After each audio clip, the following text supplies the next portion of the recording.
Very lucky to be joined today by Governor Jesse Ventura. Great to see you, Governor. Hi, great to be here again with you all, and I'm sure we'll have a lot to talk about. Yeah, of course.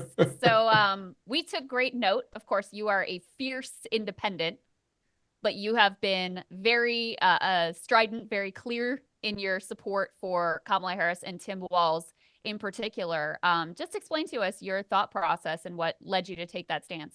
Well, first and foremost, I am an independent. I always tell people to vote their heart and conscience. Don't go into the voting booth and try to pick a winner. You're not doing your civic duty then. You need to walk into that voting booth and pick the person or persons you most want to lead our country.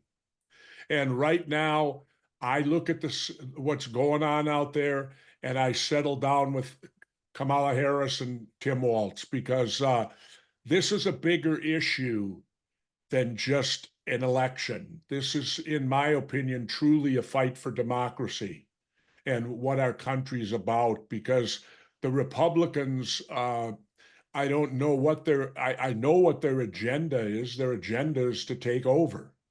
And who knows if we'll even have elections ever again. I mean, Trump's bragged about it. Come out and vote this one time and you won't ever have to vote again. Really? Well, as citizens of the United States of America, and I, Jesse Ventura, I like voting. I like going out and voting, and I don't want to not vote again. I want to vote 10 more times if I live that long. And so I've chosen to support the vice president and the Minnesota governor because, in my opinion, I'm very anti-Trump. Uh, Last night at the DNC, my hero was Tammy Duckworth, the senator from Illinois, who called Trump out, and she said what I've been dying to say: the five-time draft dodging coward from Vietnam, because that's what he is. He's a draft dodging coward. When it was his time to serve, he was like all the rich white boys. I know, I grew up then. Now, I come from South Minneapolis. I grew up in a predominantly white neighborhood, but we weren't the rich white boys. Six or seven of my friends, we all either volunteered or were drafted into the military. Not the rich kids. They went to college. They bought their way out of it. They were Donald Trumps. I know it well from the Vietnam era. That's why the draft was inherently unfair, because the rich were able to buy their way out of it and the poor got sent to war. So let me ask you, was like January 6th and Trump's fraudulent elector slates and his clear attempt to overthrow the previous election, was that a bigger factor for you endorsing Kamala and Tim Walz, or was it that you know Tim Walz and his record and you view him as a very honest and good person? I guess I'd answer that both. Both. I know Tim is an honest, good. I'll tell you about Tim Walz a moment, and then we'll get to January. January 6th, I'd like to know why everybody else is in jail and Trump's not even charged. You got 700 people in jail. You got Republicans trying to run from that as something, oh, it was a typical day at the Capitol. I had somebody say that to me the other day. I said, what? I said, in other words, carrying and here's the part that irks me. They carried a Confederate flag through my Capitol and nobody's apologized for it. A Confederate flag. And this is supposed to be the party of Lincoln? How do you think Abraham Lincoln would have been affected by a Confederate flag carried through our Capitol by his party? You know, if anybody was turning over in a grave, it was Abraham Lincoln at that point in time.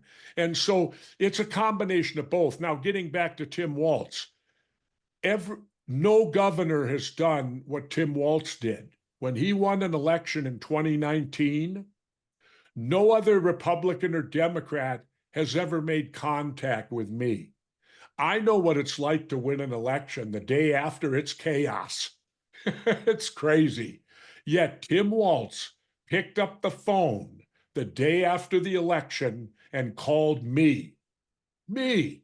an independent who had nothing to do with him getting reelected 20 years later. He called me and set a meeting for the next day. Wow. Tim Walz wanted to pick my brain. He wanted to talk to me, and that showed me a couple of things. It showed me a guy who's focused on results and not politics. It showed me a guy clearly that will reach across the aisle. He reached across the aisle to the ultimate independent. No other governor did that. No other governors ever called me Democrat or Republican to ask my opinion or advice after they got elected. Tim Walz did. He called me the day after he was elected, and I met with him a day later, and he picked my brain for nearly 2 hours, and I was happy to answer all of his questions because he's like me. We're looking for results. We're not looking for politics. We're looking for doing the job. Tim Walz has spent his whole life in public service, basically. I have not as much, 14 years of it. You know, I had 6 years in the Navy, 4 years as a mayor, 4 years as a governor. Tim Walz has had, he's been a football coach, he's been a teacher, he ran in a predominantly Republican district in southern Minnesota and won 3 times. What does that tell you?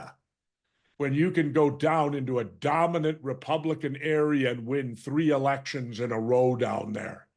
You know, it shows a guy who's there doing the job, who's there. Everybody is his constituent, not just Democrats, not just Republicans, not independents. And Tim understands that. He's an outstanding choice.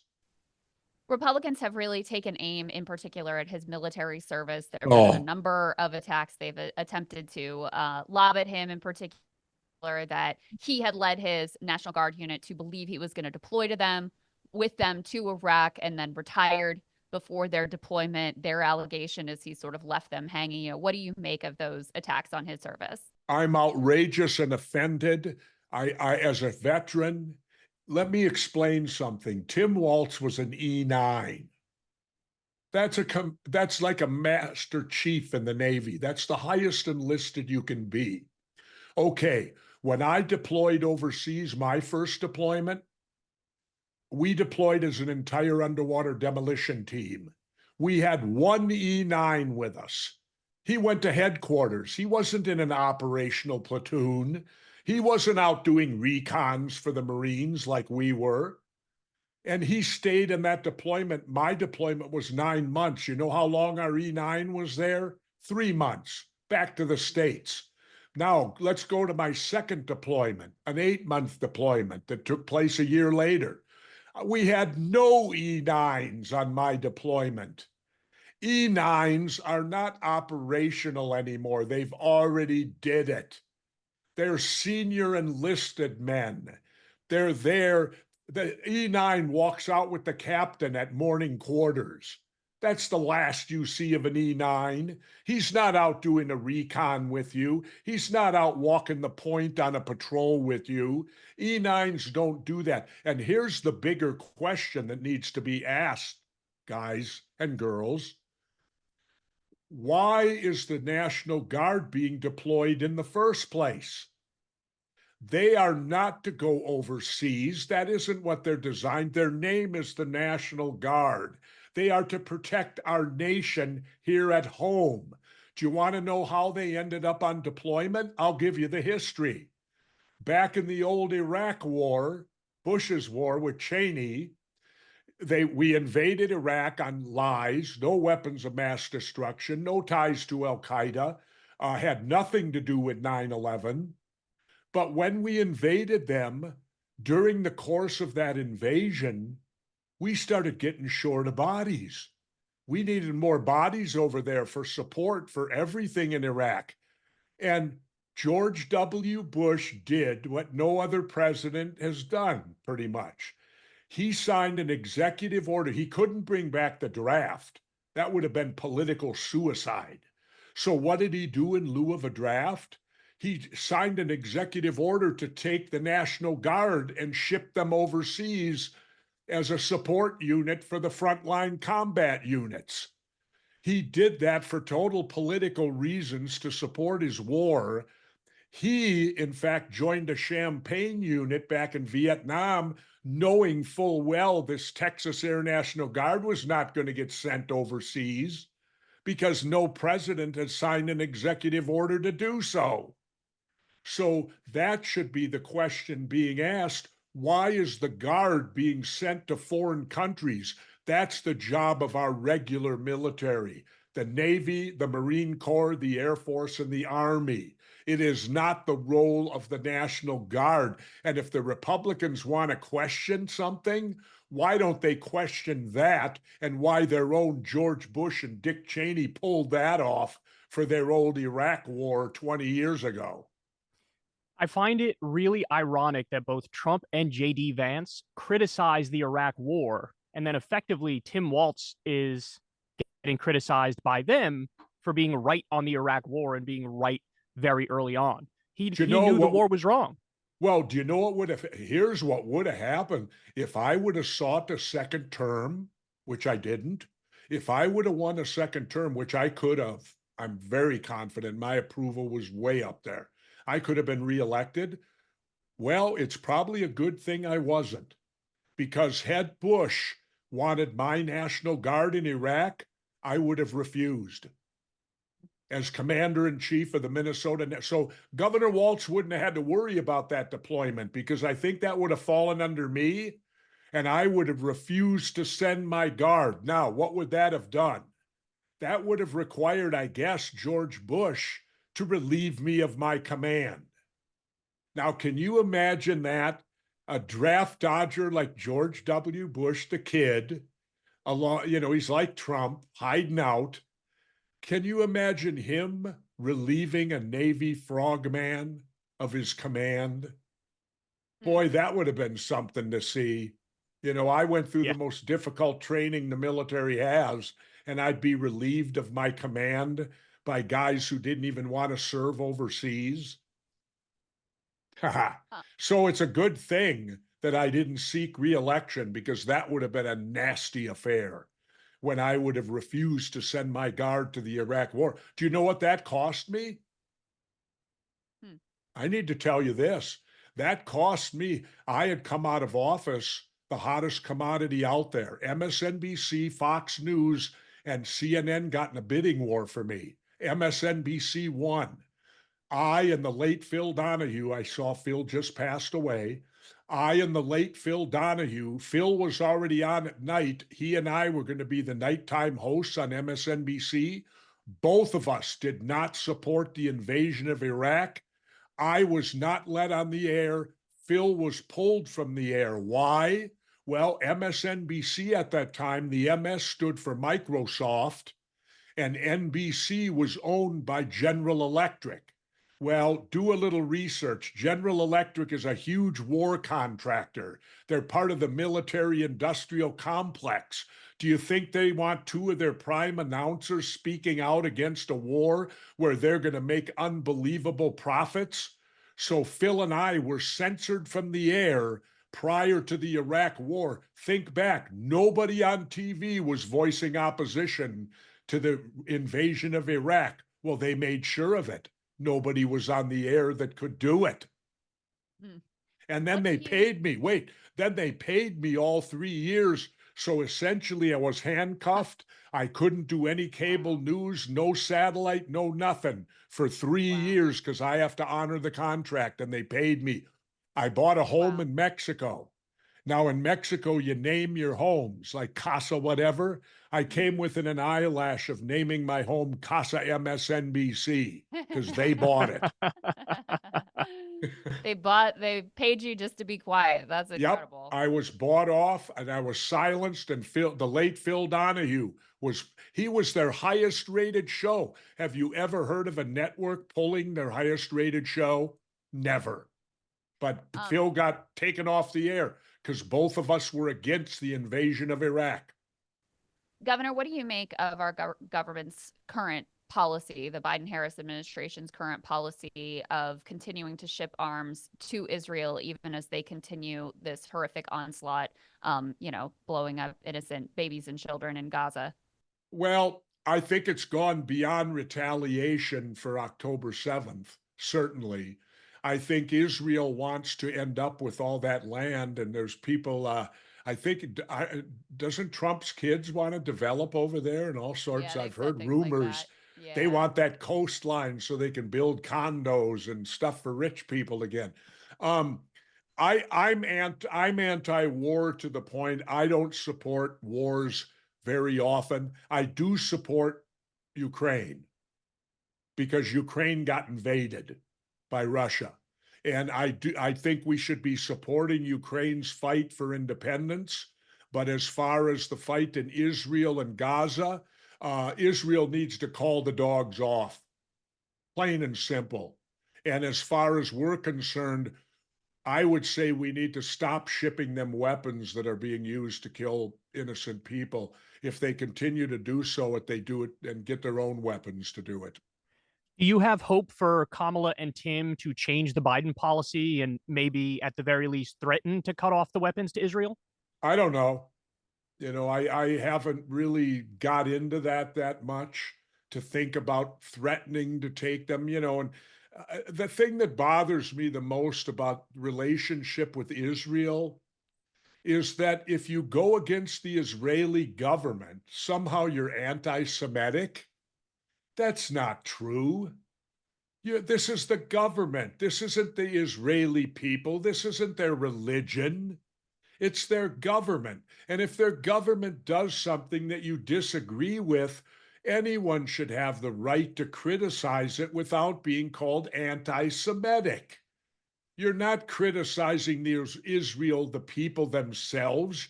You're criticizing their leadership and their government. Those are two different things. Two completely different things. And I wish they wouldn't lump it together. Now, what'll I get called anti-Semitic because I question that war over there? So now I'm anti-Semitic? Well, that's pretty interesting considering in Hollywood I always had a Jewish agent. And that's who you entrust your whole career to. They will Governor, definitely say you're anti-Semitic, but as you said, it's a cheap trick. I don't even think they believe it at this point. When you criticize Israel, that's the reflexive reaction to try to shut down all criticism. It is not. Criticizing a government is healthy. Criticizing a government is what we're all supposed to be doing. We're all supposed to be engaged citizens. And if government is doing the right thing, why should they fear some criticism? yeah, very true. Governor, I feel like I have a pretty good sense of what you think about Donald Trump. I'm curious though if you've dug in much on JD Vance. He's the one who's really, been the sort of attack dog out there on the trail, especially against Governor Walz. What do you think of him and his kind of ideology and the way that he communicates? Well, he's a guy throwing stones with a glass house. It's plain and simple. And one learns at a young age, don't throw stones if you live in a glass house, because somebody may throw a stone back, and if it hits your house, it's going to break it. And his glass house is Trump, because Vance seems to be the guy who wants to bring up military service and criticize people. It's shameful. I think he's shameful to the Marine Corps for doing that. I served with a great many Marines. I served with the 3rd Marine Division out of Okinawa. We were their recon element. We're the guys that go in before they do and make sure they can get to shore to do their jobs. And all the Marines I served with were very respectful. They were honorable, and they certainly didn't criticize people who had to help them achieve their goals and their job. And so for Vance to criticize someone else's military service and for Vance to criticize women like he has, I think it's a recipe for disaster. I think their whole campaign is it's not about issues, it's about personal attacks. If you differ with them on an issue, well, then you're a rotten person and they deserve to name call you. Well, it's a good thing I'm not running, because Donald Trump knows wrestling a little tiny bit. and he knows I'm the greatest announcer in wrestling history. And if he went against me and decided to name call, he's going to lose big time because nobody name calls any better than Jesse the Body Ventura. Let me ask you, did the this time around, did the Green Party or did Robert F. Kennedy or did anybody reach out for you to you for a potential run, either as a Green or an independent or as Robert a libertarian? Kennedy did. Robert Kennedy did. Robert and I met for 2.5 hours out in Tucson, Arizona. As I understood it, I came in second. He chose Miss Shanahan first. I disagreed because I couldn't bring him money. I could only bring him votes. And he chose the money, which he has to have because as a third party, you've got to get ballot access. I still support third party movements. Absolutely. I stand with my old friend Ralph Nader and say we need more than the two-party dictatorship because that's what we have in America, a two-party dictatorship. Wow. We give you one more choice than a dictatorship. Ooh, that's big, isn't it?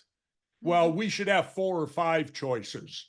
And it's been going on my entire lifetime. If you go back to Ross Perot.